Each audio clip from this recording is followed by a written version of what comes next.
Hey, this is the Angelica Trigo Show, and I'm here with Bryan, and he's giving us a close-up explanation of the snake system.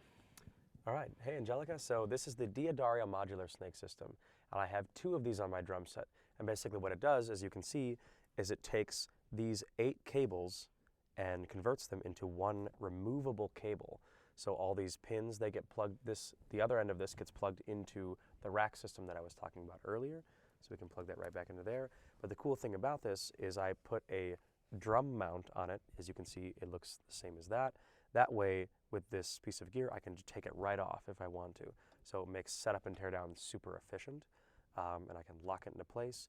But the cool thing about having this here and not on the floor is, one, it cleans up the floor. So instead of there being 18, 19, 20 cables on the floor, there's only a few because these are extra thick ones. And this also can lock into place if I need it.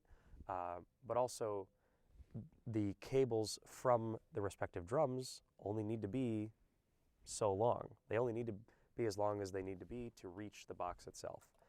So that's one cool thing about this. And now on the other end, if you're not using an in-ear monitor rack, this has a breakout snake. So there's another one of these on this side, and it breaks out into 8 microphone cables, which I've used before at other performances, namely the Diamorte performance from last November.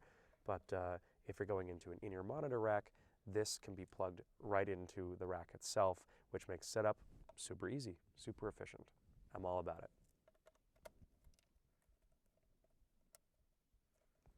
Just like that. Wow. I love how organized it looks, and definitely saves a lot of time. Yes, thank you. Yeah. Having everything color coded like this makes it super easy to see in the dark, because stages when you're setting up aren't the most bright thing in the world.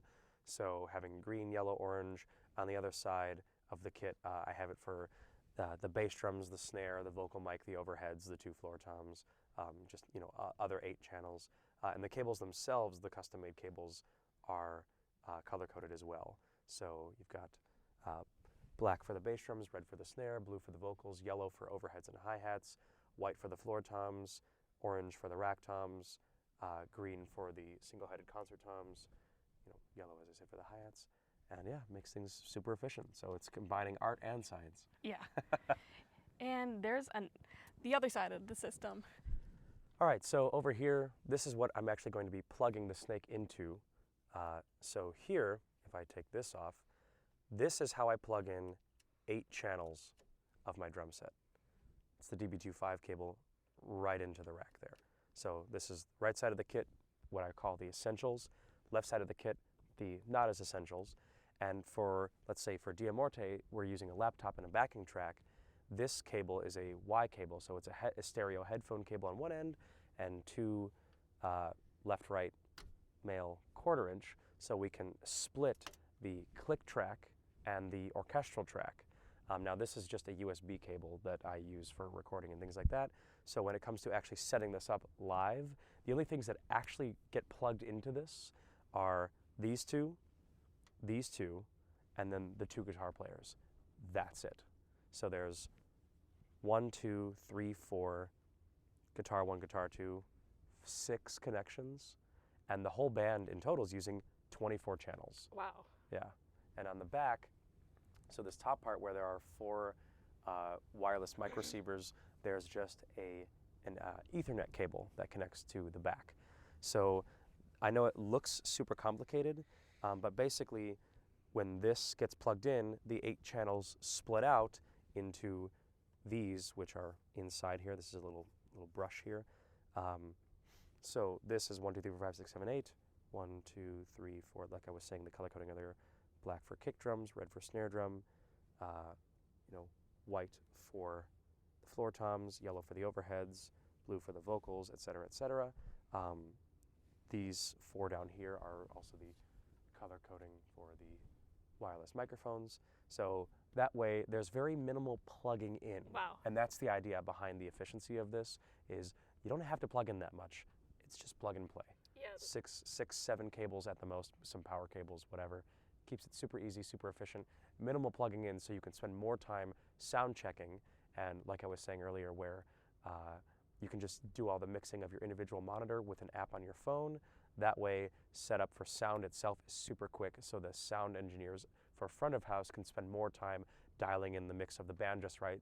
And the whole point of that is the less time you spend sound checking your monitors, especially if it's already made like in a rehearsal, you can spend that time doing more front of house sound. That way the audience gets a better experience. And at the end of the day, that's what it's about, is who's going to come to your show if it doesn't sound that good, if you can't hear the bass drums or there's a guitar being buried, right? So the more time you can allocate towards the front of house sound engineers getting your sound just right, the better experience everyone's going to have.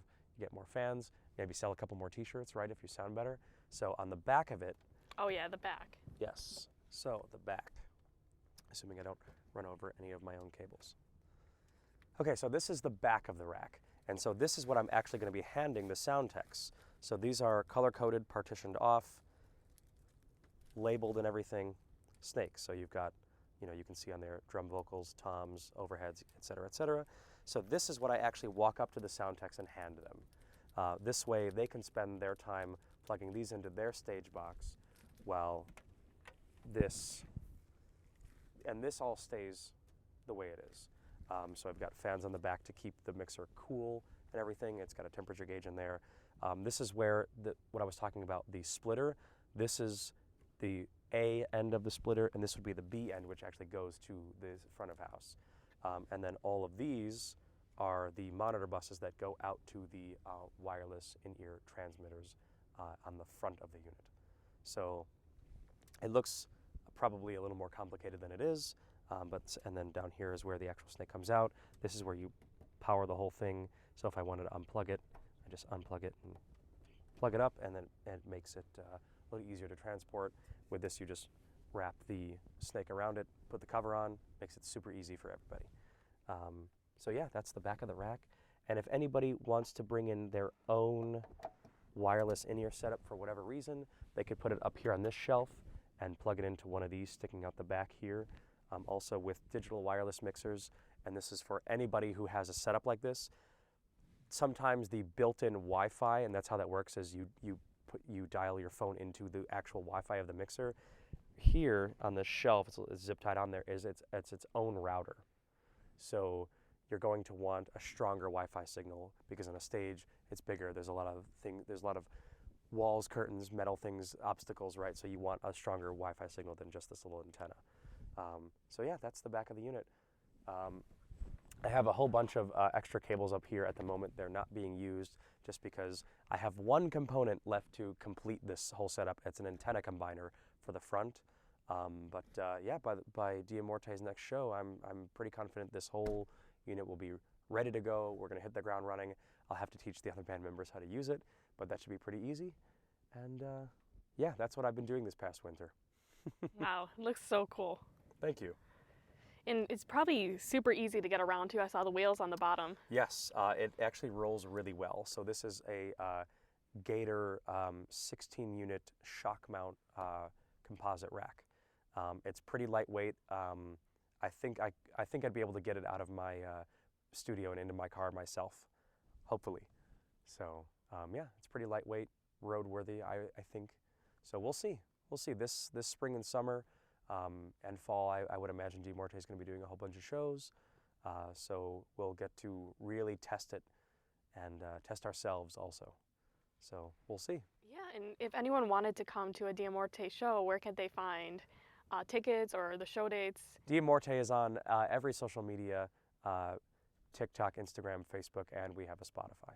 So you can find us on all social media platforms. Awesome. Thank you so much for showing this to everyone. Thanks for having me. It was a pleasure.